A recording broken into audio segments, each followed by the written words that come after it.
Greetings and welcome to our brand new podcast, 3-Night Weekend from Sifted.net. I'm Shane Satterfield, the founder of the site, and I've been covering games and entertainment for over 20 years across publications like GameSpot, Tech TV, G4, Game Trailers, Spike, and now my own concoction, Sifted. This new podcast is available to our patrons every Friday morning and will be published for everyone else the following Monday. If you want day one access to the show, head to patreon.com/sifted and pledge at least $4 per month. So what is 3-Night Weekend? Well, it's an audio-only show that runs down all the big releases in gaming, TV, film, music, sports, esports, and more to make sure you're maximizing your time off. But the bulk of the show each week is an interview with a gaming industry icon. We'll certainly talk about video games and the industry at large, but we'll also get to know these people on a much deeper level, and hopefully have a new appreciation for the folks who create, promote, or cover our favorite entertainment medium. To access the free version of the show every Monday, make sure you're subscribed to the Sifted Radio podcast feed on your favorite app, or our YouTube channel at youtube.com/siftedgames. This week we're talking to the creator of Twisted Metal, God of War, and so much more, David Jaffe. All right, and here we are with the man, the myth, the legend, David Jaffe. People use that phrase a lot and overuse that phrase a lot. In my case, it is absolutely accurate. The fact of the matter is, it's accurate. No, it is accurate, and it's very. There are days where it's joyful to live like that and to be an actual walking legend, and then there are days it's exhausting. So, but yes, I'm happy to be here, and I'm happy to sort of illuminate the whole room in light for you and your audience. Now, we have known each other for a long, long time. We also have quite a history between the two of us that we'll eventually get to in this conversation.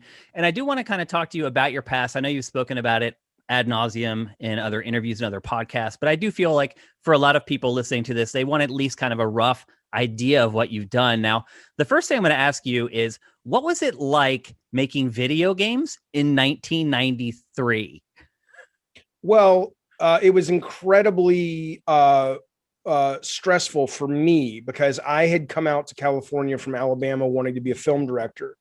And I just assumed totally incorrectly that if you're the creative lead or one of the creative leads on a video game, it's like being a movie director. Well, I was only like 21 and I didn't even really know what it was like to be a movie director except on my student film sets. And so I went in there to like the Traveler's Tales guys who were the coders and some of the designers and artists of Mickey Mania. They've gone on obviously to do Lego and all that great stuff. And I was just like, well, why aren't they doing what I say? I want this and I want this, and it took me a good 3 or 4 years to have that sort of beaten out of me. Because I remember walking around the Sony Pictures lot with the woman who would ultimately become my wife. And I was just so depressed. And she's like, what's going on? I'm like, I can't do this job. It is absolutely heartbreaking. I come into work with these ideas that I think are brilliant. And then all day long, all I'm doing is fighting for the tiniest scrap to get into the game. Now, some of that was I was inexperienced. Some of that was I didn't know the politics of the situation. And some of that is just, that's video games, bitch. Yeah. I mean, it's like, look, it's really hard to make a video game. And that's never changed. So I will say that when I started making games, I really hit the industry at a very sweet spot for someone like me, because I'm not a tech guy. I don't really have any interest in getting down into the guts of certainly coding not. Well, I used to code BASIC, but that's as far as it ever got. That like Turtle or Logo or something. Yep.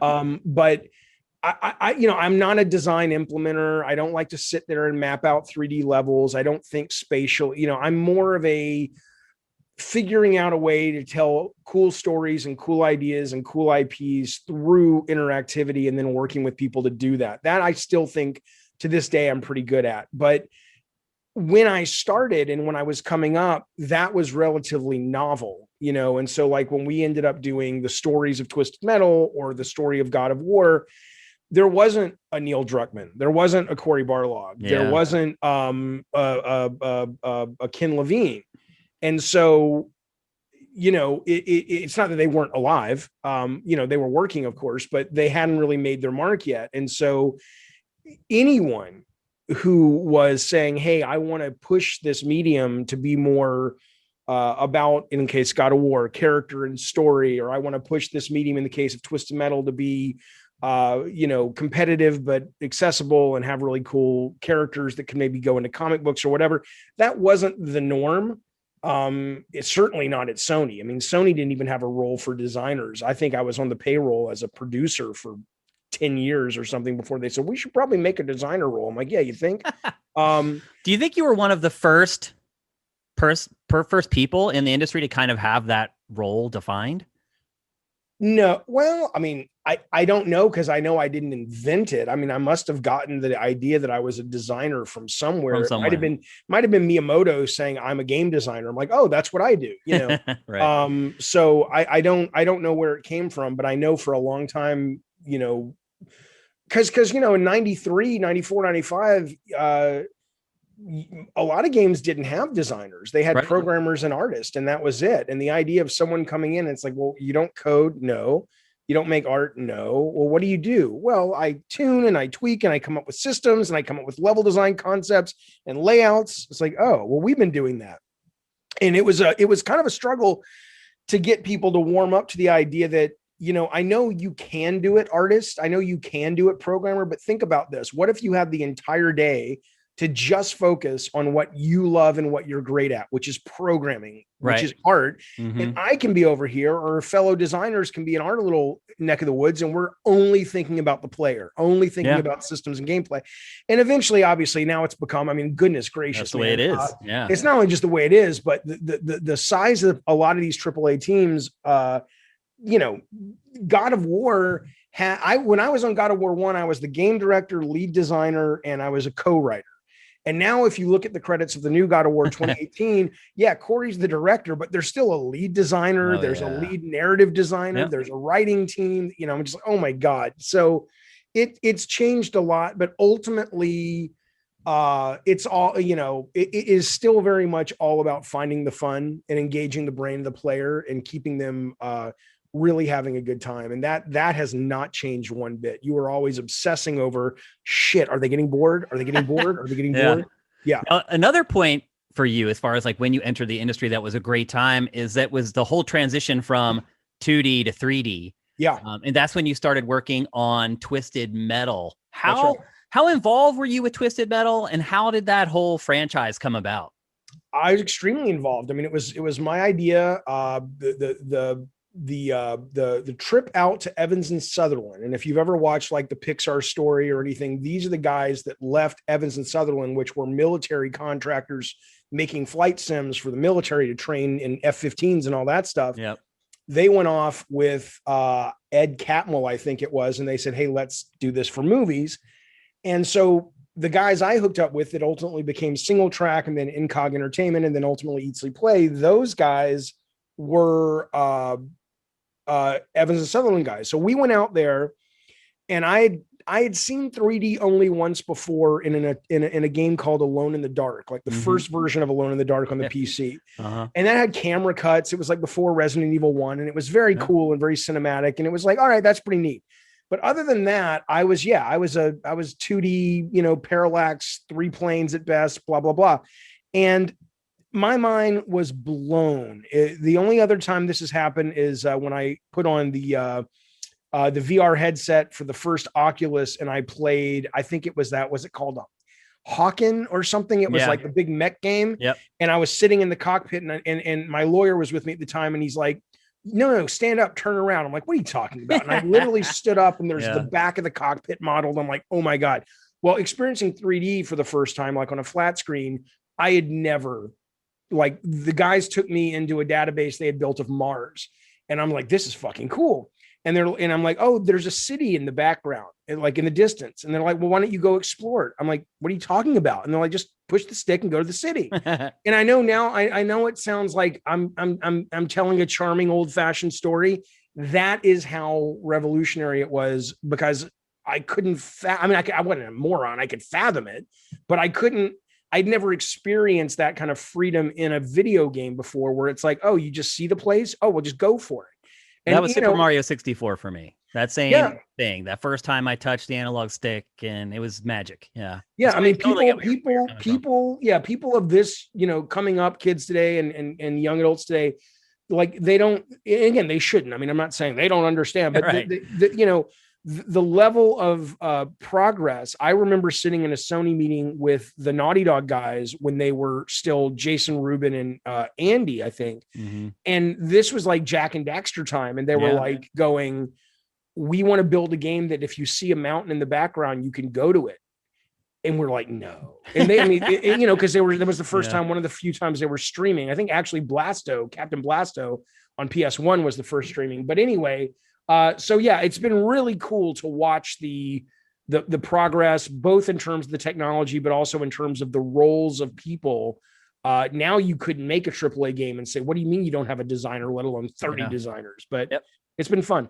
And so you went on your run with Twisted Metal. You actually put out the sequel to Twisted Metal a year after the first game, which is something that really never happens now. No. And then there was a bigger gap for the next Twisted Metal. And then came what I think a lot of people consider your opus, which is God of War. This is when I was kind of introduced to you for the first time. This is when I met you for the first time at E3 when you're showing off the first God of War. And I will fully admit that I did not see the brilliance of God of War when I first saw it. I remember other journalists were talking to me about the game at E3, and they're like, there's this game called God of War. Like, you should really check it out. I went and checked it out, and I was like, wow, it looks great, but I'm not sure that I get like what the hook is gameplay wise. Can you just talk briefly about how the concept of God of War was sort of germinated in your mind, what it took to get it out and convince a team to build it? And ultimately, were you shocked at how successful it became? So God of War, I mean, there's a cliche that, and I'm finding this might be true for me. And I'm not saying this in a way that is bad. People think it's like, oh no, Jaffe, don't say that. I'm like, I'm okay with that if that ends up being the case. Whereas they say most people who write novels, they have pretty much one book, and then they write the same book over and over and over for the rest of their career. That's kind of a cliche, and I'm sure it's not entirely true, but I'm sure it's true enough to form a cliche around it. I think with God of War, within the video game space as a creative director or as a director designer, that's what I was meant to do. Okay. And because I grew up loving video games. I grew up loving adventure games like Adventure on Atari and a bunch of great Sierra Online, Apple IIe games and all, Nintendo, Zelda, all that. And so I always wanted to make a game that really felt like you were going on this grand adventure. It wasn't an RPG. I like RPGs, but it's like, I want to fight. I don't want to fucking deal with stats and shit like that, at least over the hood. And so really after Twisted Metal Black, when it was pretty much, okay, Jaffe, you've got pretty much carte blanche to do what you want. And you've got an internal team and you've got management that is incredibly supportive. I mean, before Twisted Metal Black, I had just wasted $2 or $3 million of Sony's money on an overhead shooter called Dark Guns that was just a disaster. But everything leads to everything else. I mean, were you surprised that Sony gave you carte blanche to do what you wanted with God of War after sort of that failed project? No, because at the time, Sony was trying to figure out first party development themselves. There were so many canceled projects, so many dead bodies on the side of the fucking freeway to get to what Sony first party is today. And it was really fascinating to watch that creation because we were all learning. It's not like, Sony went out and bought Shiny or went out. It's not like it is today where you can go out and buy a big studio and bolster your first party offerings with the snap of a finger and that's right. And a signed check. Yeah. Yeah, we had to build it. I guess you could have, but it never occurred to anybody, or if it did, they never pulled the trigger on it. So it was pretty much, Alan Becker's group, Connie Booth's group, up in Foster City, first in Santa Monica, then Foster City, where it was like, there must be 20 games I could tell you about that were greenlit, went into some form of production and never saw the light of day because we just didn't know what the fuck we were doing. Yeah. But what was great about it though, was that everyone from the very top down, in terms of the very top, meaning our studio, I can't speak to Kutaragi and all that, but I'm sure he was the same. But from the very top down of our studios, there was always a belief in the medium as let's do shit cool. Let's make something artistic. Let's make something commercial. And also something targeted towards older players. To me, that was never selling conscious. proposition. That was never conscious though on the part of development, as far as I remember. Marketing probably, yeah, but no one came to us and said, you need to, here's your angle. It was never that. Weren't you just making the games that you wanted to make though, and they weren't Yes. saying no? Oh Because my if you were God, to do dude. that at Nintendo, Nintendo would have just said, no, we don't make games like that. Dude, I will tell you something. So you were asking like where Twisted Metal came from. The story I always tell, which is absolutely true. I'd come back from Evans and Sutherland, and I was with Alan Becker, Mike Guillaume, some of the other Sony people, Brian Wickham, and we were in traffic on the 405 freeway in LA, and it was a nightmare. And I was like, oh, we should get guns and missiles and blow these cars up. And right. But what was funny is when I was doing a stream the other day or last month or so about PlayStation's 25th anniversary, I went through all my old designs and notes, and I found the paper that I took into the marketing meeting. That was the day where Peter Dilley, who was the head of marketing at the time, I remember Peter. We were going around the table, and everyone, he's like, well, what do you guys want to make? And I had written down like 6 ideas. And one of them just kind of said, based on that brainstorm on the freeway, was like Mad Max in a city, car combat, something. And I found the piece of paper that actually has that written on it now. So I'm like, oh, I didn't know. It was just a scrap, But anyway, so it comes to me and I tell him, I just want to do this thing with cars and guns. And he's like, oh, cool, let's do that. Boom. That was it. That was fucking that was your pitch. So, but the point is though, yeah, the how much it's changed. So, I don't even know. Like people say, Jaffe, are you going to make another game again? I don't know. Maybe, maybe not. I'm having a lot of fun doing what I'm doing now. I'd rather do that as long as I can, and then we'll see. But the world of AAA video games right now is so different. And I'm so much more interested in not indie games necessarily, like 2 guys in a garage somewhere, but I like the freedom that still exists. Like, I think if I would have come up at 22, 23, and AAA would have been what it was, I probably wouldn't have made a mark in that industry, because it's too many. There's so much politics and so many people you've got to convince of your ideas. And, these games are now, north of $200 million fucking dollars. Yeah. And so that's a lot of responsibility, which I don't mind the responsibility, but that's a lot of people that have to be pleased enough to continue the money flowing. Yep. And that's just not fun to me. That's its own fucking job, is to manage. I don't think it's fun to anyone, David. I think some people are more willing to put up with it than other people. I might have been, if I was higher tolerance for it. I might have had the tolerance when I was younger, but now that I've had some success and I know what that feels like to be on top of that mountain. And I haven't been on top of that mountain in a long time, but I've been there. Yep. I know what it is. And I'm like, okay, I don't want to work that hard, not just to make the game. I don't mind working hard to make the game, but to grease the wheels of like 4 guys in Japan who were meeting to decide the fate of an, oh shit, are they going to cancel our game today? Oh, fuck that, man. No, thank you. I don't have time for it. Yeah. It's exhausting. Yep. Speaking of being on top of the mountain, God of War comes out, huge success, both commercially and critically. Yeah. And you were on top of the mountain then. And then comes 2006. Towards the end of 2006, you guys had already started work on God of War 2. Now, how were you as involved with God of War 2 as you were the first game? Not as involved, no, because I was the creative director. Why was that? Oh, because I was done. I ultimately ended up getting divorced, but it wrecked my health, wrecked my marriage. I had just had our second kid. And I was just like, and I remember being at E3 with my wife at the time of 2005. So that was the time you saw God of War. Yep. And I remember leaving the last day, and she was with me, and I just stopped and I was like, okay, I'm going to take this in, because I don't think I'm ever going to be here again. Wow. Because the cost to get there was really high. And it also doesn't help that, like, Corey comes from animation. Stig came from art. When the more complicated the games get, you don't have to be technical, but you have to enjoy, I think, or it helps a great deal to enjoy that aspect of game making as well. And I could have never given a shit about, I remember the nuance and specificity of how. I just cared about where are we going, how we get there. I don't give a fuck. That's boring to me. I have ADD, literally. I don't care. I remember sitting in a meeting once and I was just like, I want Kratos to do this on mountains, and here's how he climbs. And I was showing them like flashback and out of this world. And I'm like, I want it to be like this, and I want combat and all that, and it's not just like, I just want some ideas. I mean, I broke it down and I knew the moves and all that, but then the conversation, as it needed to,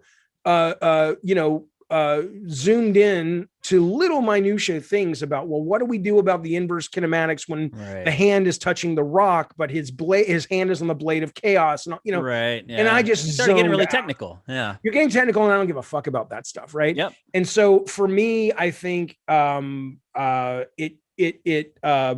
was watching, when you're saying God of War 2, it wasn't just that it was really hard and we were at the office all the time. It wasn't just the fact that Tim Moss and I, who I have massive respect for, he's phenomenal tech guy, was the lead coder and the chief technical officer at Sony Santa Monica.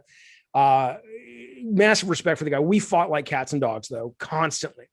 All those things would have been fine if I was still fundamentally having fun every day doing the work. Yep. But the work became so much about, how do you squeeze this, or how do you take this vision that's in my head that the team is then amplified and improved, and let's run it through this meat grinder called limits, production, politics, money, and time. Exactly. Yeah. That is the job. And it wasn't until I did it that I realized that's the job. It's not just having the big vision and working with the team to improve the vision. And I love that part. And I love the end part when it's through the grinder and you can tune it and tweak it and focus test it and play test it and improve it. But it's that 3-year slog in the middle that just wasn't fun for me. That's why today, when everybody asked me on my stream and stuff, they're like, hey, Jaffe, I want to make games. I want to be a director. I'm like, dude, here's what you do. The first thing you do, whatever your budget, there is an engine. Whether it's, frankly, you can get Unity and Unreal for free if you're a student. Yeah. But you can, if that's too complicated or you don't have a PC, you can get Dreams, you can get Game Maker. There's a great new RPG engine Maker, now. There's all kinds of cool. There's a new engine called Core Engine, which is only for building multiplayer shooters. And it is easy. It's the easiest. I literally built a level on a live stream in 20 minutes. And then I had people on the stream that were watching come in and we played the game together. I mean, that's how easy it is. That's cool. But the point is, do the work of making the games, because it's very different than what, because that's the job now. There are no Miyamotos or David Jaffes anymore. I mean Miyamoto doesn't really work on games anymore either. No, but I mean, that's because he's like 70 and he's super rich. And yeah, he actually did have some programming background, but not a lot. I think he had art background also. Yeah. Yep. But I mean, there's some. I mean, Cliff Bleszinski talks about getting back into it. Ken Levine, I don't think, is programming. And he's working on something really cool right now.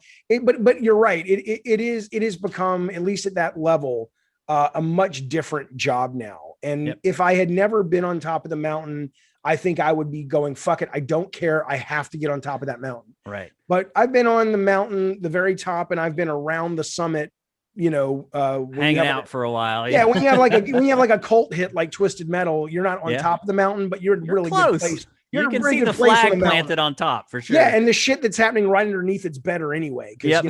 But now that I've done it, I'm just like, oh God, no. Yeah. So it's got, people say, are you going to get back into games? Like, it's got to be the right thing. Like, if Shannon Studd still called me, and I just talked to her yesterday actually, but I don't know what her plans are with Google and stuff like that, because they just shut down internal and she was running that. If she called me and said, Jaffe, let's make an indie game and let's go out and raise $6, $8, $10 million and let's make something like Firewatch or Layers of Fear, I would perk up and go, okay, this is an interesting conversation. But the idea, I had a meeting with, I'm not going to say who, but I had a meeting about 2 years ago. My agent set up and said, these guys really like your design sensibilities. Go in, and I went to lunch with these guys, and they were nice guys and everything, but it was so much about, how do we monetize and how do we do this? I was just, oh God, no, thank you. All right, let's continue on with your career here. So in 2006, that was when I left G4 and I went over to basically start Game Trailers. They had been around for a while. You guys were in the same building, right? Wasn't G4 in the MTV building? And no. G4 was in its own building, but they were very close. G4 and Game Trailers were literally like 2 blocks away from each other. That's right. That's right. Yeah. So I made the jump from G4 over to Game Trailers, and I started staffing up early in 2006. And then towards the end of the year, is that because Olivia Munn broke your heart and you couldn't stand to go into work? Not. You couldn't go into work every day and see her and know that Definitely you not. never have her. Okay. I got to work with Morgan and Adam every day. Huge upgrades over Olivia any day. I love Morgan. I don't know her that well, but on the 4 or 5 occasions we've hung out, she's a very kind, sweet person. Both Morgan and Adam, amazing people. Nice. So anyway, I did leave them to go work at Game Trailers to kind of start with their new venture. And as a part of Game Trailers is, hey, we're a part of the industry now. We had a big blowout at the Playboy Mansion at the end of 2006. Right. Was that you? Were you the interviewer? I was not the interviewer. Okay. I was off doing something else. In fact, one of the founders of Game Trailers ended up conducting an interview with you at the Playboy Mansion where you just kind of let it fly. You said that there was a PSP game that you were working on that just ended up being crap. And it wasn't like you were having problems with the PS3. It was just that the game was crap. You started talking about, you called yourself a B-level designer. Yes. You said that the combat in God of War was nowhere near as good as Devil May Cry. Hey, EGM, by the way, I love EGM. One of my favorite magazines. They're like, he's the God of War. He's been working on God of War 3. I'm like, no, I haven't. I just up my game on the PSP. It wasn't any good. That's true. There wasn't a bull rumor. I'm not arrogant. I'm not cocky. I think I'm a B-level game designer. I know that. I'm not as good as me. See, fine. I just do the best I can. When these guys come up and shove a microphone in my face and say, what do you think? Maybe I have a healthy enough ego to give you an opinion because you asked for it, but I don't think I'm the I don't think our fighting system's as good as Devil May Cry. I think I'm just doing the best I can, and I'm grateful people like this our team says, oh my God, go yourself in the grotto, because no one else is going to in there. Go, right. Okay. You were there with someone from PlayStation named Jaffe. He was like a marketing guy. Yes. And you also talked about God of War 3 and some of the ideas you had for God of War 3. And then later that year, you left PlayStation. So my question to you was that interview, was that kind of your farewell letter to Sony and to kind of AAA game development? Did you know that what was coming and you're like, you know what? I have nothing left to lose at this point. I'm just going to let it fly. No, I was very drunk at that point. It was really just alcohol. That was it. Yeah, well, it was alcohol. And it was also the fact that I was sitting there with Jeff, who I like very much. And he's a marketing guy. And if you watch the interview, here it is right here. Listen. I told you, I ain't no liar. I'll find it, Jaffe, and we'll just run it in the show. After you said, here it is right here. Yeah, if you need a link, I'll give it to you. But the point is, though, so I'm sitting there with Jeffries, and I remember in the interview, I literally asked him, is it okay? Is it okay? You know, and he gives me some kind of, he kind of nods or approves. And then I just went off. But no, of course not. I left Sony on phenomenal terms. They set me up with my first company and my second company. Yeah. Right. And they set me up with Bartlett Jones. So it's a lot of people have this misconception that I was fired from Sony or Sony Santa Monica, or I had my responsibilities reduced on God of War 2. It's the internet, people talk, but I don't know where people get these ideas from. But no, it was never even to this day, because there's not many people left at Sony that I have a real connection with, not because I don't like them, just because I don't have the history with them anymore. Yeah, there's been a lot of turnover. Yeah. But I still have great respect and appreciation for Sony. So I would, even if I was mad at them for something, I would never I'm going to fucking burn this fucking bridge. Well, I don't think you burned anything down. I just think you were a little less guarded than you normally would have been. And I do remember next day. Have you met me? Yeah. Well, that's my point. Like, to me, even knowing you, like, you were even less guarded then. And you may be right. It may be the alcohol. What do you think I said that surprised you, that made you think this guy's guard is way down? Because you were talking out of turn. You started talking about God of War 3 and the PlayStation 3, and that information was not being shared by anyone at PlayStation. Not accurate at all. Not accurate at all. You can watch it in the video. Your guy, whoever that was, asked me. And he asked me about the motion controller that Phil Harrison had demoed on the stage. Yeah. So absolutely, he's the PlayStation 3 was out there. You guys were asking me about the PlayStation Network for PS3. The one thing that wasn't out there was we hadn't announced God of War. Right. And so he asked me, and I turned to Jeff and I say, is it okay? Is it okay? And he says something like, yeah. And I'm like, and I said, I just started designing it a couple of days ago. And all it is right now is notes on a notebook. I don't know what's going to happen with it. So yeah, it wasn't that was because marketing said I could tell them. Yeah. But well, to us, having no information about the next God of War, you talking about it without Sony talking about it was a big deal that kind of sent up. It wasn't a red flag. We were just like, thank God someone's finally talking about this. No, stuff. you can understand why. Not PR, surprised it was David Jaffe that would do it. That's the people who like me least at Sony, even to this day, there's a couple of people, I won't mention their names. You know them well, I'm sure. Who are in PR that are just like, even if I wanted to go back and work at Sony, they would probably put their foot down and say, no fucking way. Yeah. Because you made their job kind of difficult at certain points. Well, gosh, I'm sorry. We loved you. I mean, yeah, I mean, I'm sorry I got pressed for the games. I'm sorry. Those were the people who called me the next day, David, and tried to convince me to not run the interview. And I was like, sorry, there's no way we're not running this interview. Yeah. Editorially, it was buttoned up. And this wasn't like us hiding a camera somewhere. He knew we were there with a camera to talk to him. And a marketing guy. And a fucking marketing guy. On camera. Yeah. And they tried to convince us not to run it. And I said no when we ran it. And it became kind of one of Game Trailers' first big, like, oh, wow, there's this new outlet called Game Trailers. So I guess all the money we spent on that Playboy party ultimately kind of worked out. Thanks to people like you. Well, you know, what are you going to do? me and the naked women swimming in the grotto probably had something to do with it too. There are some photos of you in the grotto. Absolutely. None that are too bad, though. I'll admit that. Well, the Playboy Mansion, that was the first time I had been, and it very quickly reveals itself to you to basically be like exactly what you thought it was. No, it reveals itself to be like the Hard Rock Cafe. Like if you think you're going to go live the rock and roll fantasy that the Hard Rock Cafe promises, and you get there and you're like, this is super corporatized. To go to the Playboy Mansion and expect the decadence and the debauchery that you've been conditioned to think it is. And then you walk in and they might as well have a gift shop. I mean, it was a fun party, but it was so benign compared to sort of the legend of the Playboy Mansion that I will say this, we ended up having another one and it was much more in line with what you were expecting from the first. Well, fuck. Thanks for that invite. You were invited. Believe me. Why would we not invite you after what happened at the first? PR probably never told me. PR's like, we ain't giving him that. Don't blame us, man. We sent the invite for sure.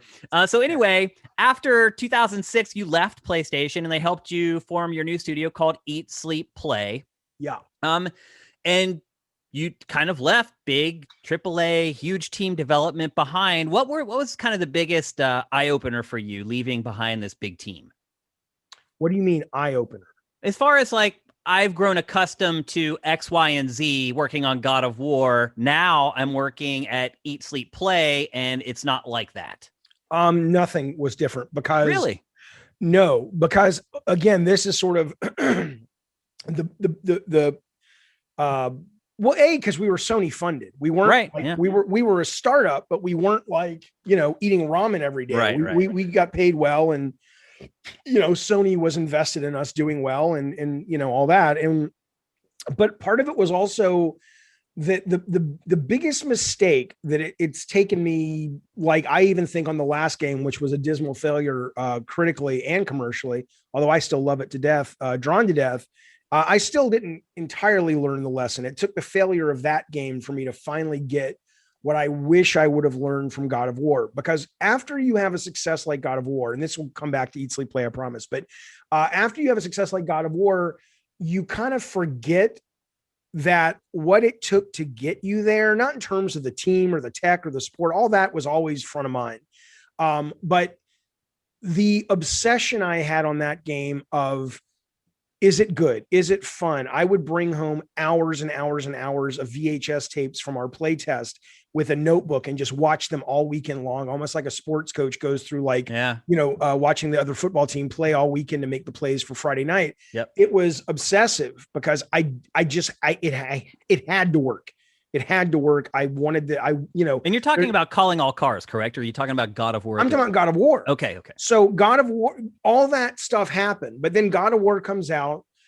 You get, video game famous, such as it is. I mean, I'm aware of what that term is, how stupid it is, but amongst people who love video games, I was the it guy for a very little window there. Absolutely. At least in America.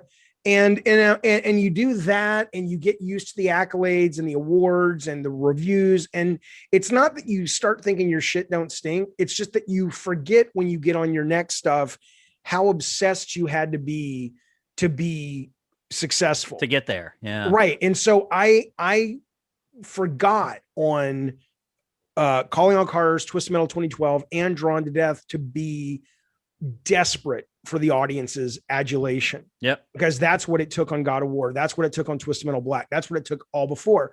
But once you have that, you've arrived.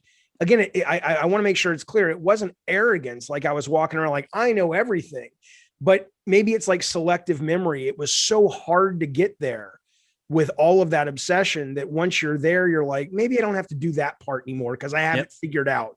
But you never have it figured out. The only thing you have figured out is never forget you serve the audience. And that has to be job one, unless you're doing an indie art, project, which is like go wild. But so anyway, so Calling All Cars, though, the point is it was similar in that we had all the Sony support, and we didn't really have anybody telling us what to do. And that's another reason I think Sony then is different than Sony now. No one ever told me what to do. Yeah. I had bosses that trusted me. I had bosses that had opinions, and we would debate and discuss, but it was very healthy environment. There was only one time in my entire history at Sony, my boss put his foot down and said, I can't let you do that. Mm-hmm. But everything else, it was, What was that? it was God of War. And we had done an entire director and team commentary track that after you finish the game, you could unlock it. And as you go through the levels, there would be voices from me, Ken Feldman, the art director, Charlie Wynn, the concept artist, Shannon, whatever. And it would be like a director DVD commentary track. And we had done it. We actually put the first level on a demo disc or on the games guide disc for Brady Games or whatever, because it ended up being that we didn't have the space on the disc. Right. If we wanted to put credits on the disc. And I said, well, the credits are going to be in the manual. I was talking to Alan Becker, my boss. Right. I said, and the audience doesn't really give a fuck about the credits. Yeah. I mean, I hate to say it, but it's true. Right. I mean, that's for ego and appreciation of the team. Yep. And it's going to be easier for them to show their parents anyway. Look, here's the manual. My name's right here. Right. Yeah. And he wouldn't hear of it. And I was like, dude, we're building this great game. We're building all this great content in the game, like behind the scenes and all this stuff that was very normal at the time with DVDs and stuff, but has since really ceased for the most part, which sucks. But and I was like, oh, this is going to be such a great thing if you finish the game to let's unlock that as well. And he's like, I agree, but I'm not going to not let these guys get their credit on a scrolling fucking screen. And I'm like, oh, but other than that, that's much more tame than I thought. I thought there was going to be some piece of content that you came up with for God of War that they were like, no, that's way too much. That was in Europe. Twisted Metal Black and God of War in Europe. They were, it wasn't Sony. I have this one little prick online who to this day is like, you censored Twisted Metal and God. I'm like, dude, I didn't do shit. It wasn't me. Like I would do that. And Sony didn't do it either. They the legal people reached out and said, look, there's certain countries in Europe that have literal laws that you can't do these things. And let's say Germany says, we're not going to let you put a human in a cage and push the cage up a mountain and then burn them alive, which is what we do in God of War. Yeah. We're not budgeted to make individual SKUs for all these territories. So the SKU that goes out for Britain is the SKU that goes out for Germany is the SKU that goes out for France. And if we're going to fix it for Germany, we have to have it affect everyone. Yep. That's the only real thing. Oh, and there was one other one, Kaz Hirai. Okay, I got to tell you one more real quick. This was on Twisted Metal Black. This did piss me off.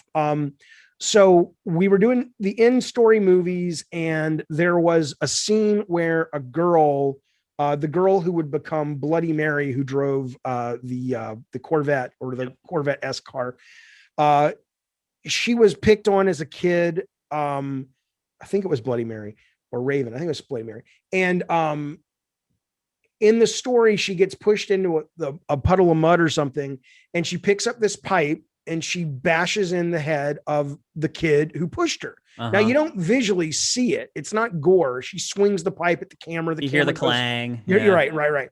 but somebody in marketing got a bee in their bonnet. I know who it was. I won't say their name.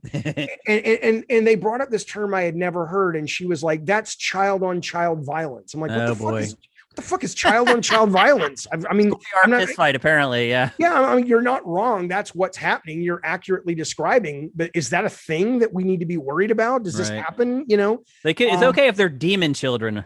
Right. So it got all the way up to Kaz Hirai, and Kaz Hirai comes to Santa Monica. He sits there with me and this marketing person who I love. She's amazing. Mm-hmm. And we both plead our cases, and he, you know, it's like waiting for the Supreme Court. Like 3 days later, his decision comes down that he's going to go with marketing's take. Yeah. And so other than that, though, I mean, Sony was just an incredible, supportive, I mean, I don't know, man. I got to tell you, when you, and again, it's easy. It's not even rose tinted glasses. I was there for many years. You were, yeah. And everybody is like, why didn't you go work somewhere else? Like after you started your companies, why did you leave Sony if you were going to start a company with Sony? Why didn't you stay? Or why didn't you go to Microsoft? It's like, because it was like a fucking commune. It's hard to imagine it being better, I would guess. Yeah, I was like, because I would rather not own. If I go to a company and they say you can have the intellectual property, and we'll pay you a lot more royalty, it's like, yeah, but the chances of me getting to the finish line with you guys is a big unknown. Yeah, the chances of me getting to the finish line with Sony and it being better because of what they as a company bring, I'd rather make less money and have a game that actually ships and people like, right? Yeah. So, I mean, it was an absolute joy. And I got to ask Corey. I haven't talked to Corey in a while, and I certainly never asked him about it. And Shannon, though, has pretty much mentioned to me that a lot of it's changed. It doesn't mean it's not still a great place to work and everything, but that level of freedom, I think, is understandably gone, because Twisted Metal kind of a necessity at this point. Yeah, Twisted Metal 1 cost $850,000. God of War 1 cost, I want to say it was like $15 million. Yep. Their first party games now are north of 200 million. Oh yeah. So I mean, that's typical for first party across the board. That's just that's the cost of doing business at this point. Yeah. So Calling All Cards came out in 2007. People liked it. They did. It did pretty well with critics. People enjoyed playing it. And then it took 5 years for you to release the Twisted Metal kind of reboot. People also seem to like that game for the most part, but it didn't seem to break through as much as maybe people thought it would. Do you think at that point, maybe the genre, people had just lost interest in it? Because, critically, the game did pretty well, and it seemed like fans liked it. Yeah. Well, so, okay. Calling All Cars, to this day, I have people tell me they play it in split screen and they're playing it all weekend. Still fun. Yeah. Which I love, because it was really built to be like NBA Jam or NFL Blitz. I wanted us to make that kind of game. The biggest mistake we made on that was, again, I could write a book. I'm not going to, but I could. It was my first company. I had it with Scott Campbell. And I was like, okay, Jaffe, you got a really bad reputation on God of War for just being a bull in a china shop. Let's try being the bees with honey guy this time, and let's see what happens. And so Calling All Cars was originally inspired by R. Crumb, the underground comic book artist, and it was bawdy and it was sexual and there was alcohol references, and it made sense if you're going to buy a $599 system, that your audience is probably going to be adults, a little older, more sophisticated. Right. And the mistake I made is, I brought it out to the guys in Utah, and a lot of those are very devout Mormon religious folks, which that's their thing. And I respect that. But ultimately, though, they had a problem with that. Uh-huh. And that's even fine. But I was like going, okay, well, I'm one of the co-heads of the company now. I don't want to just, ramrod it through. So we watered it down thematically. What we should have done is go, okay, well, let's just totally change the thematic. And it's the same game, but let's find a wrapper that can appeal to our audience, because it's not going to be what Calling All Cars shipped as, which was this sort of soft, almost like Disney-esque Warner Brothers thing. So we get to Twisted Metal, and the biggest problem with Twisted Metal is I didn't know what I didn't know, and Sony didn't know what they didn't know. Because if you remember, we shipped a little bit after SOCOM on PS3, and SOCOM had gotten its lunch handed to it because it came out when the system was hacked. Yep. Oh, that's right. Yeah, right. And so they were DOA, whether they deserve to be or not, that depends who you ask. But certainly because of circumstances, they never really got their traction back. Well, we were in that window, and Sony really hadn't done a lot with online. It wasn't like it is now. There wasn't the great infrastructure in San Diego. There wasn't the great back end. It was all being built, and there was debates between America and America and Japan about sort of how this is going to get built out and stuff. Mm-hmm. And so it came to the point which Twisted Metal 2012 was primarily online. And the single player mode, pretty lackluster in my opinion. Well, it wasn't meant to be. But I didn't play Twisted Metal for the single player mode. That wasn't what was greenlit. What was greenlit originally was a multiplayer only digital game. Mm-hmm. And then somewhere along the lines, marketing said, we want it to be single player as well. And we'll give you guys an extra 8 months. And we're like, okay. A whole 8 months to build a campaign, huh? Right. And we're like, okay, we're a new company. We're like, yeah, sure, we'll do it. And it was stupid. We should have fought. But anyway, the bigger problem with that game was we never had a beta.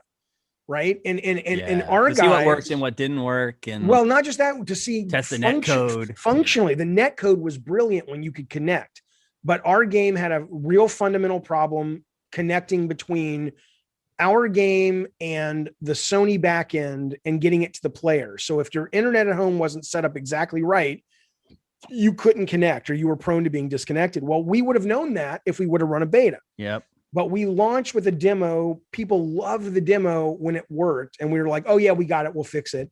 And I didn't know enough to tell the team, are you shitting me? We have to have a beta, because I had never done a game like that before. Yeah, I mean, that just wasn't a thing for console gaming back then. And Sony had never, Sony Santa Monica, our producers were great. They had never done a game like that before. None of us were like, saw the red flag of the coders saying, we don't need a beta. We're like, we fucking needed a beta.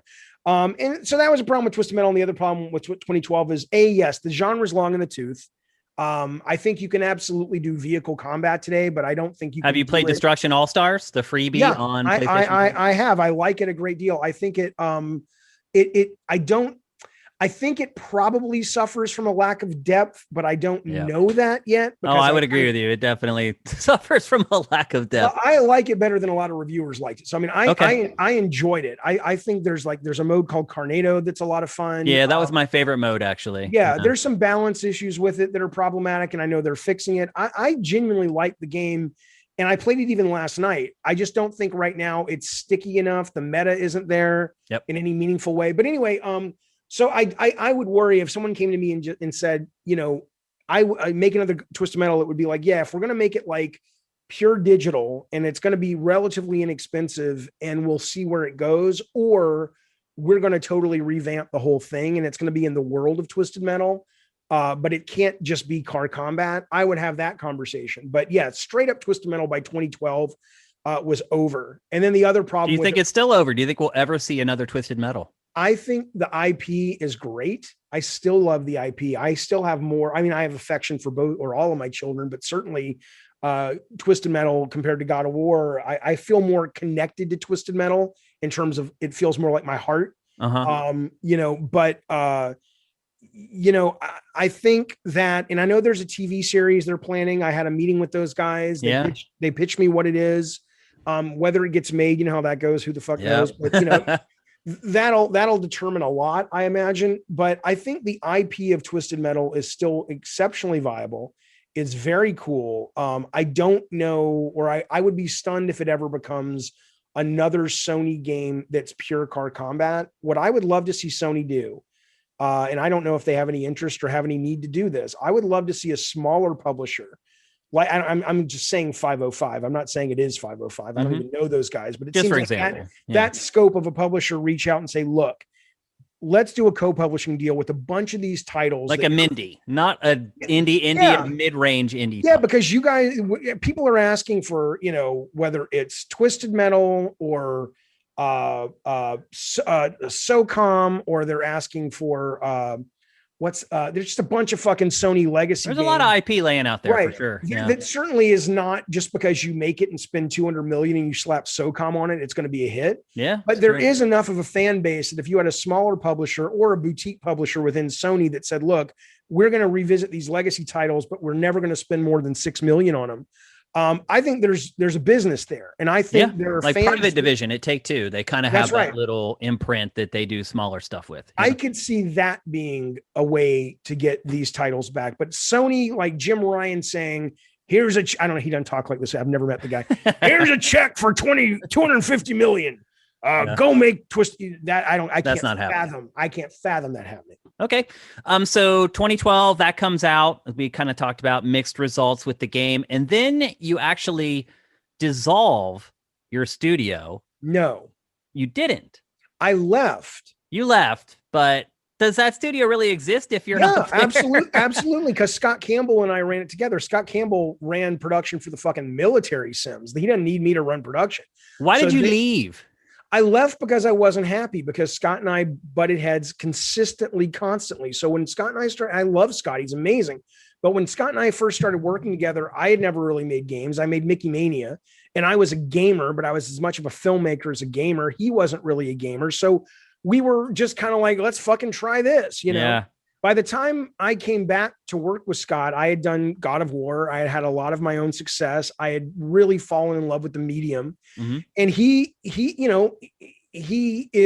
continued to become a phenomenal team builder and producer, but it's not like Scott was going home on the weekends and playing, trying to play everyone else's games. Yeah. And he wasn't prestiging Call of Duty on the weekends. Right. He was mountain biking. That's his passion. Yeah. Right. Yeah. And so it was too much butting heads, where I was butting heads with them going, that's not the state of games for AAA. We can't do that. We have to do this. Mm-hmm. It was ludicrous to me that we relatively early nixed the decision to get out of Cars. Yeah. I'm like, how are we not getting out of Cars? This is post GTA.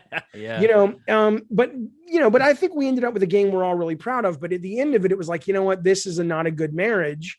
Let's part as pals.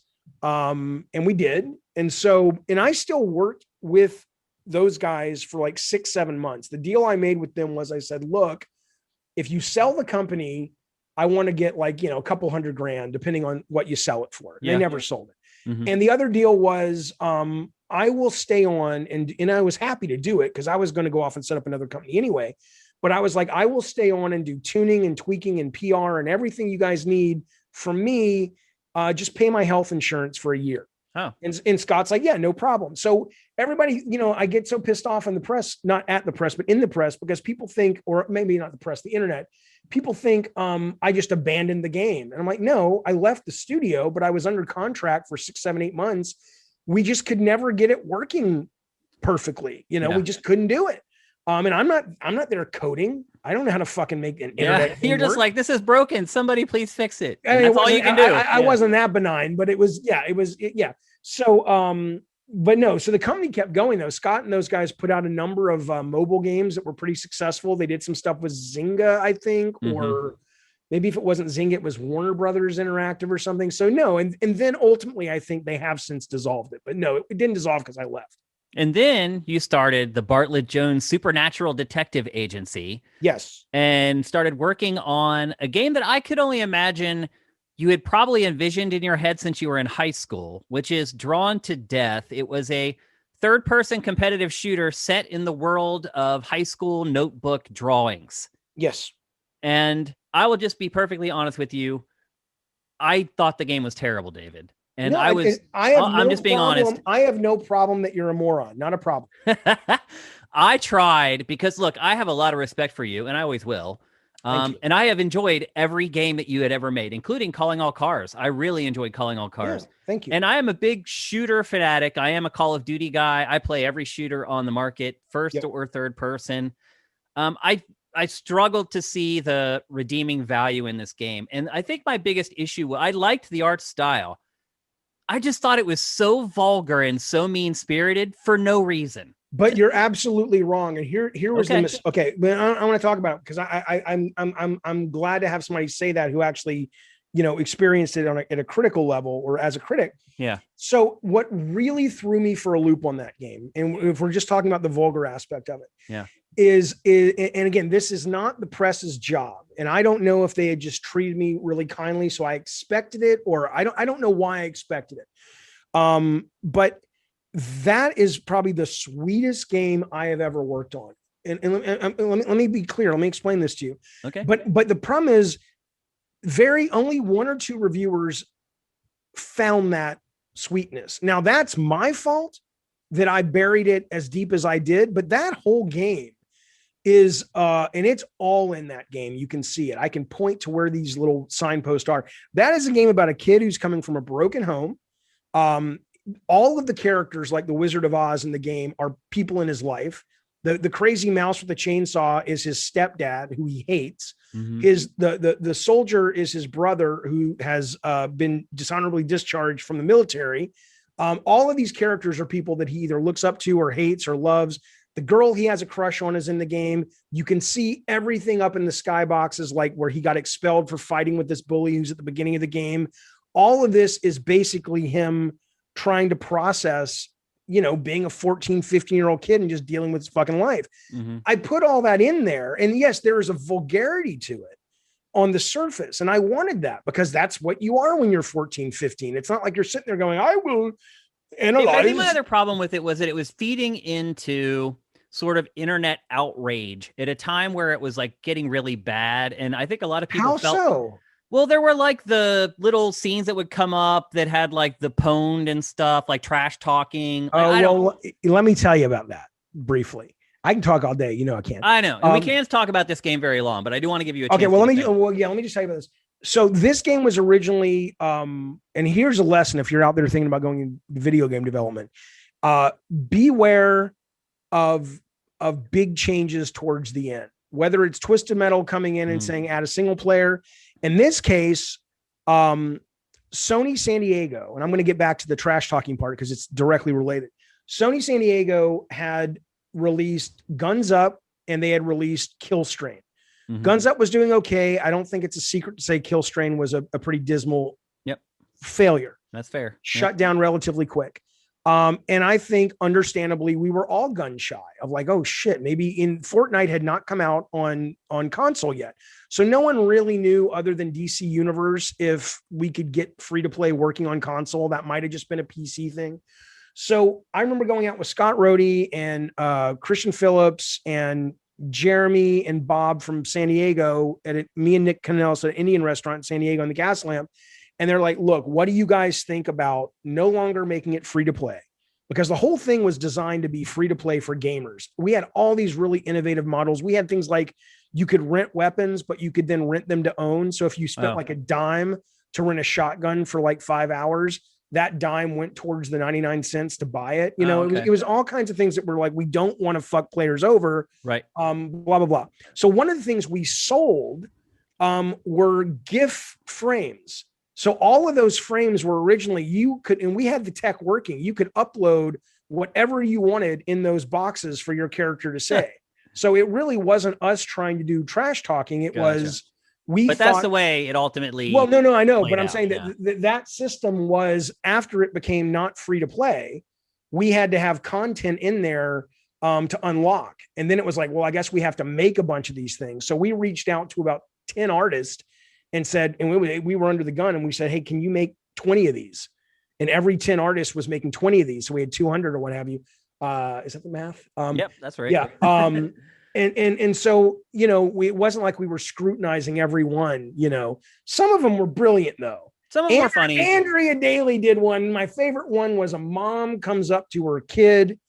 It's all cartoony. She comes up to her kid sitting at the breakfast table. He's all happy to be getting his cereal. She puts the cereal bowl down and it's like alphabet cereal. And the letters have been arranged to say he left because of you. And I'm just like, oh, that's the best. That's the best ever. Yeah. But anyway, but I was really bothered by the game has I'll be honest. I thought the shooting mechanics were really bad too. I'll get to that. I won't I have a lot of problems with it. I will acquiesce to the fact that I think the moment-to-moment gameplay, if you could hang with it, was deep and interesting and fun. But I would never argue with you that our shooting was sloppy. It doesn't feel very good. It was herky-jerky. The jumping was too floaty. That's right. Yeah, there's no doubt on that. But the vulgarity part, that rubbed me the wrong way, only because that really wasn't what it was. And I was really, I was a little hurt that the reviewers didn't bother to look even a little deeper. Like I remember the Game Informer guys. Well, I was like playing it with my wife, and she's like, and all she hears is just F-bomb after F-bomb after F-bomb. And after a while, she's listened to me play a lot of video games. Yeah. And so she's like my barometer. When she pipes up, it's an extreme case. And your game, like she asked me to turn down the volume on your game. So okay, but again, I can't help that you married a prude. I get it, but I'm just trying to explain to you sort of where people were coming from on it. I understand, but what bothered me about it was I remember like the Game Informer guys did their podcast about it, the review, and they were like complaining about the narrator. Mm-hmm. And it's like they didn't listen. They were like, this guy sounds like he's some fucking guy from the 90s doing Doom stuff. People have moved on. And I'm like, the guy the narrator literally says, he hasn't worked since the 90s. He's so glad to be back narrating video games. Yeah, he lives with his mom. And so he has a whole thing where we're deconstructing the narrator of video games, where we go into his life. He can't afford a car. That's why he's doing this shitty indie game. And all, I mean, all that's in there. And instead, all I got from critics were, oh yeah, the narrator says fuck a lot. Yeah. I'm like, really? He's a fucking well-written character, you fucking morons. Oh, it drove me batshit. But that taught me another lesson, which is, look, the press is not there. If you don't lead them by the nose to what you want them to see, it's not their job to see what they don't see. Yeah. That's my job to help them see it. Yeah. That's right. And so I expected, I don't mean this like I'm giving a backhanded compliment. When I say I expected too much from them, I literally expected them to do more what I should have done, which has made it more clear what we were trying to do. Okay. And so the game comes out, it's not received well by critics or commercially, really. No, every game has its fans, but I mean, it's fascinating. I'm sure Superman 64 has some hardcore fans. There's some community on so there is a community for it, but it was not, it was the biggest flop I've ever been associated with, including the play I directed in junior high. And since then, you haven't done much. So done a lot. Well, I mean, as far as game development is concerned. Oh yeah. Fuck that. So did Drawn to Death end your game development career? I don't know. I can tell you, I am really happy doing what I'm doing right now. Like I am having so much fun. Now, to be fair, that was only, 3 years ago that you released Drawn to Death. So it hasn't been that long, but no, the North Star for a bunch of us guys who are in, game director jail is like, Cory Barlog wandered the desert for 9 years between, God of War 2 and the new God of War. So, it depends. Like I said, Shannon may be coming free. If she calls me and says, hey, I want to do something with you again, maybe there's something there. But, I just, if that was the end of my career in games, I have no problem with that. You're okay with that? Oh yeah. Because I'm like I said, I'm loving what I'm doing now. I'm having more fun doing it than I had making games towards the end. And it's the same level of freedom that I used to have at Sony. I mean, I can be up at 4 a.m. and say, I have an idea for a video, or I have a segment for tomorrow's stream I want to try out. And it's like, I'm not some big success in that space, but I really enjoy it and it's fun. So what are you going to do? Now, there are certain things that are kind of shifting in game development. I want you to tell me which of the following you think might be the thing that would bring you out of it. Bring me out of what? Out of sort of game development retirement. Oh, okay. Free to play, cross-platform play, game streaming, of those sorts of kind of new things that are going on. What do you think would most likely sort of bring you out of development retirement to create something new? I think it would be not streaming the way I think you mean it. If you mean streaming like Twitch, I don't mean that. No, I mean like game streaming, like Google Stadia, GeForce Now, stuff like that. So my big love in games right now, not in terms of individual games, but in terms of what I see happening that I think is phenomenal. And gamers hate it, but I'm convinced they don't understand the value of it. They think they do, and I get into debates with them all the time. Subscription-based services, whether you're talking about what Luna's doing over with Amazon, or obviously you're talking about Game Pass, PlayStation Now. Mm-hmm. PlayStation Now is still very much behind the curve, in my opinion, compared to Game Pass. Agreed. PS fans will tell you that's not true. It's like, dude, it's okay. It's true. It's okay that Sony doesn't do everything best. I mean, I discovered Wreckfest on PS Now, and I love it. PS Now is not some shitty service, but it's not as good as Game Pass right now. Right. Yeah. But what I adore about that space is probably the same thing that, and I'm not comparing my talents or success to Martin Scorsese or, any of these filmmakers who have migrated to television subscription services, Mm-hmm. but the level of risk, you don't have it's in a package for 60, 70, $80. You don't have low risk. Well, it's not low risk, but it's substantial. For the consumer, I'm saying. Oh, well, yeah, comparatively speaking, but the subservices, as long as they get you in, I don't have to be the prettiest bell at the ball with my graphics. I can be the most interesting bell at the ball. I can tell a really cool interactive story. I am actually working on a design right now about, all I'll tell you is remember about, this is what I wanted to hear, by the way, David. Remember, this is like 10 years ago when I think it was Houston that flooded. Yep. And there were literally coffins that rose up from the cemetery and were floating down the street of Main Street, USA. And you can see pictures of this if you Google it.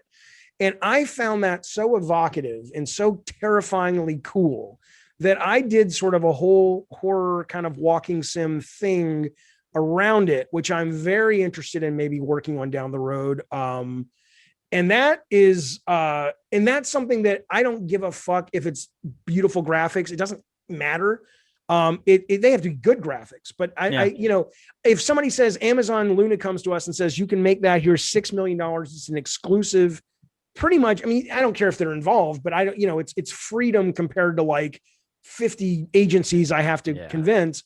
That's really exciting to me. And not just for me personally, but as a gamer, the fact that my discoverability of games, I'm playing Monster Train now. It's one of my favorite games of the fucking year. You never would have found it otherwise. I never would have found that if that wasn't on Game Pass. The same thing applies to a lot of games. A lot of games. And gamers get so upset with this. They're like, it's trash indie game. It's like, what's the matter with you? Yeah. Like there's a group of gamers that seem to think the only viable option is AAA, amazing graphics. Well, and that's great. No one's lots opposed of to cutscenes, lots of voice acting. No one's opposed to that shit. No one's opposed to that. No one's, but Marvel movies can exist right alongside Get Out or Queen's Gambit. Yeah. Right. Yeah. And so what I keep saying is, look, these subscription services are, if they go like television, they're like, well, it's not like television. It's like, it's enough like television in the business model. The business model. If it goes like television, if you look at the golden age of sort of serialized media that we're in now, whether you're talking Amazon or Netflix or Hulu, that is all a direct result of them needing content, the audience not caring if it's Marvel MCU quality of budget. They just want interesting shit. Yeah. And so suddenly it's like, oh, you mean, Kojima, they could give Kojima carte blanche. And it's like, look, man, we can't pay you like Sony paid you, but here's $10 million. Go nuts. What can you do with it? Yeah. Make Snatcher 2, whatever the fuck you want to do, Yeah. That is exciting. And when I hear gamers shit all over it, I'm just like, how are you not? Because they want Kojima, instead of making a small game like that, they want him working on the big budget, whatever. They want him working on the next Silent Hill or whatever it may be. The next Metal Gear, if Konami ever has the guts to let someone else work on it. But right. I mean, I get that, but it's like ultimately all I can say to that, man, is that I appreciate that perspective, but I am stunned that so many gamers they put production value so high on their list of what has to be there. Like my favorite game last year was a game called Ultra Kill from New Blood Entertainment, which is a kind of like a cross between Devil May Cry and Vanquish. It is the most intense shooter I've played in my life, and I adored it. And it was done with graphics that you probably could have done in 1995. Yeah. I don't care because it's staggeringly cool, It's fun. Yeah. But a lot of gamers are just like, no, they trash. Immediately reject it. Yep. Yeah. So David, as we've said, you've kind of moved away from game development for the time being, and hopefully it's not permanent, and you're doing more like streams and video shows and things like that. Where can people find you to kind of check out that stuff and consume it? I don't have a webpage yet, so the best place to find, I want to put it all on one webpage, but you can find me obviously at Twitter. I'm very active at David Scott Jaffe, Jaffe. And then on YouTube, I could give you my address. It's a pain in the ass. Just go to Google and type David Jaffe YouTube. I do an almost daily show called Gabbin' and Games. It is very chat heavy, a lot of call-ins. I've been on there. I've come into your stream and we've gone back and forth publicly before. Have you called in before? I haven't called in. You and I've gone in your chat and we've kind of gone back and forth. You owe me a call in then for this. After you have done 3-night weekend, obviously. I would love it. I would love it. Don't you have a Twitch show as well? Twitch. Yeah, we are on Twitch. We do Game Face every Tuesday at 1 p.m. Pacific. So I it's like that, but it's much more hanging out with your friends in a bar, talking to the chat. So we do that. I do a lot of videos now. It's all game centric for the most part. I have a separate channel for politics, which gets me in trouble, but I don't give a fuck. It's probably good. It's a separate channel. I had to learn the hard way. I mean, it's amazing how because you'll lose a lot of audience. I know. I didn't realize, and suddenly I'm like, I'm just going to do what I want, and then I'm like, no, remember the lesson from God of War. Give them what they want, and on this channel they want game stuff, and so I'm like, oh, and it's been good. So I don't know if I'm ever going to be able to do it full time as a job once I run out of money, but I am having such a good time. And if anybody's listening to this, which I know people are listening to it, swing by, give it a shot, see if you like it. Go to the webpage, watch the live show. I think it's a lot of fun. Hopefully you will too. Now, David, before we go, we ask every guest on 3-night weekend, what are they playing, what are they watching, and what are they drinking this weekend? Okay, so, I mean, how many answers do I get? Give us your top shelf answer for all three. Okay, well, what I'm playing is Monster Train. Monster Train is, I'm playing a lot, but Monster Train is my grilled cheese sandwich game right now. It is your comfort food game. One of my favorite parts of the day is when I have dinner or lunch or I have a break and I turn the lights off and I just get lost in Monster Train. It's filled the Hearthstone void that used to be there since Activision came in and fucked it all up with their terrible tuning. So I'm playing a shit ton of Monster Train along with everything else. But I'll be playing here's what I'm watching. I'm starting to play tonight The Last of Us Part 2. I've never played it. I guess you could say I'm watching that because what I hear is it's basically a fucking movie. Anyway, what am I watching? We are rewatching Freaks and Geeks, which just dropped on Hulu, and we finished the Britney Spears documentary on Hulu, which was really sad. We're about to start a documentary on, I think it's HBO Max, called Glitch in the Matrix, which is all about simulation theory. Okay. Yeah. And what are you drinking? Diet Coke. Me too. Well, I'm a Coke Zero guy. But it's too sweet for me. It's really? Too sugar. Yeah. Diet Coke is people like, it tastes like shit. I'm like, yeah, I don't care. I fully expect in my lifetime, just like we saw when we were kids with the cigarette companies, I fully expect the soda companies that put aspartame in this shit to be brought before Congress and the Senate and go, guys, what are you doing? It is addictive. It is not good for you. But I can't stop. I literally cannot. I'm stop right there with you. And it's not the caffeine. I'll drink it without caffeine. I'll live long day and I'll be fine. It's the aspartame.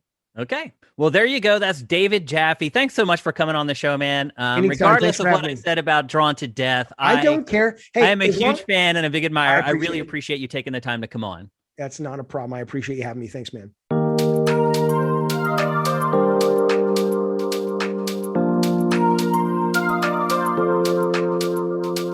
All right, now that you know what David Jaffe is up to this weekend, it's time to figure it out for yourself. Games! All right, we got 3 pretty big games for you to check out over the weekend, at least 3 games that just came out recently. Yesterday, Little Nightmares 2 came out. It is a horror puzzle adventure from Bandai Namco.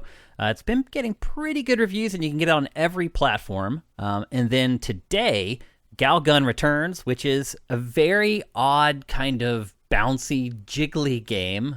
That's code word for probably not a game you want to play around the significant other. But it is available for PC and Switch beginning today. And then the big release for the weekend that I think most of you guys are going to be playing is Super Mario 3D World plus Bowser's Inside Story. It is sort of a rework of the 3D platformer release for the Wii U for Switch. It's also added a bunch of content. Reviews for that have been sky high. So if you're looking for one game this weekend and you own a Switch, that's the one we recommend. TV and film. Lots of great choices if you just want to veg out on the couch this weekend. We're going to cheat a little bit because there's something we really want to recommend to you guys that actually came out before the weekend, and that is Season 1 of Clarice. That is a new series on CBS that is a direct continuation of The Silence of the Lambs. It picks up exactly 1 year after the film, and you follow Clarice as she tries to search for reason and purpose after the insanity of the first film. We have watched the first episode. We did like it, and you can probably find it on CBS On Demand on your favorite cable, satellite, or whatever service. Next up is Netflix. Netflix has another busy weekend. A new film that just came out is called Red Dot. It's about a couple who are on a romantic retreat, and suddenly a red laser dot site shows up and throws everything into turmoil. Looks really interesting. A new series called Buried by the Bernards launches this weekend. Season 1, the debut.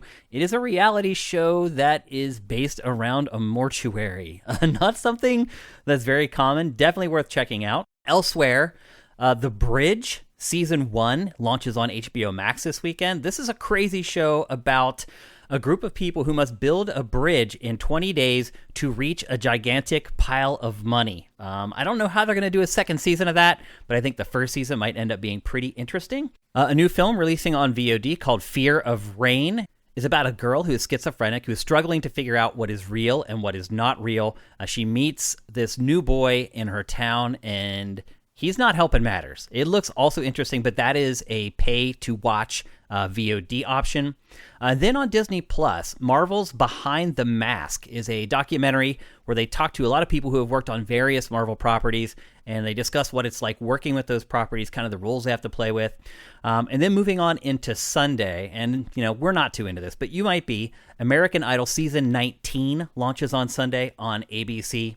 And then last week tonight, with John Oliver, Season 8 launches on Sunday as well on HBO and HBO Max. And then finally, we're going to cheat a little bit more here and recommend something that actually comes out after the weekend is over, and that is the Monster Hunter movie. Launches to VOD on February 16th. Music! It's a slow week for album releases with just 2 indie albums coming out on Friday. Clap Your Hands, Say Yeah, their first album in over 4 years, releases today. And then finally, the third album from Ohio indie band Sports, Get a Good Look Part 1, launches today as well. Sports! All right, before I get to all the big sporting events for this weekend, if any of you bet on the Buccaneers based upon my tip in last week's episode of 3 Night Weekend, you can leave my commission at sifted.net/donate. I called it. Few people were brave enough to call it, but I got it right. Regardless, another big weekend in sports, even though there's no Super Bowl. There's a lot of stuff going on. On Friday, if you're into the NBA, the Bucks are playing at the Utah Jazz. I know that sounds like it may not be a big deal, but the Bucks are like the best team in the East, or at least one of them. And right now, the Utah Jazz are the best team in the NBA, if you can believe it. That game is on tonight at 9 p.m. Eastern. Also, the Grizzlies are at the Lakers. Here in LA, we got to give the Lakers some love. That's at 10 p.m. Eastern tonight. And then also tonight and all weekend long is the third round of the Australian Open. So if you're into tennis, a really good weekend for you to sit and take it easy on the couch. Moving on to Saturday. If you're a big soccer fan, the Premier League has a big weekend coming, even here in the U.S. Leicester City takes on Liverpool at 7:25 a.m. Eastern. If you're here in California, that game starts at 4:25 a.m. on Saturday, which is really early. Then Manchester City takes on Tottenham, and that's on the big NBC network. The prior game is on NBC SN. Manchester City versus Tottenham is on NBC, and that's at 12:30 Eastern, 9:30 a.m. Pacific, so not quite as bad. If you're into college basketball, it is a huge weekend across the board. Tons of games as they're getting ready for March Madness, but probably the biggest game of the weekend is Duke at NC State, and that's on Saturday at 4 p.m. Eastern. And then if you're into golf, the AT&T Pebble Beach Pro-Am is going on all weekend on CBS, and it kicks off at 3 p.m. Eastern on Saturday. Moving on to Sunday, more Premier League soccer. West Brom takes on Manchester United at 9 a.m. Eastern, 6 a.m. Pacific, and that's on NBCSN. And then Arsenal takes on Leeds at 11:25. That's also on NBCSN. And then if you're a big hockey fan like me, my Penguins take on the Washington Capitals on Sunday at 3 p.m. Eastern on NBC. Of course, that's Sidney Crosby, the greatest hockey player ever, versus Alex Ovechkin. Always a huge rivalry, always a good game. Again, that's 3 p.m. Eastern on NBC. And then finally on Sunday, probably what will be the biggest sporting event of the entire weekend, the Daytona 500 kicks off on Fox at 2:30 p.m. Eastern. Esports. Nothing too huge on the esports docket this weekend. The Call of Duty League does kick off this weekend. It's its opening weekend. And then as far as League of Legends is concerned, the LCL 2021 Spring kicks off this weekend, and the RLCS Season X also is happening this weekend. And then Valorant, Riot's shooter, has its championship tour continue throughout the weekend.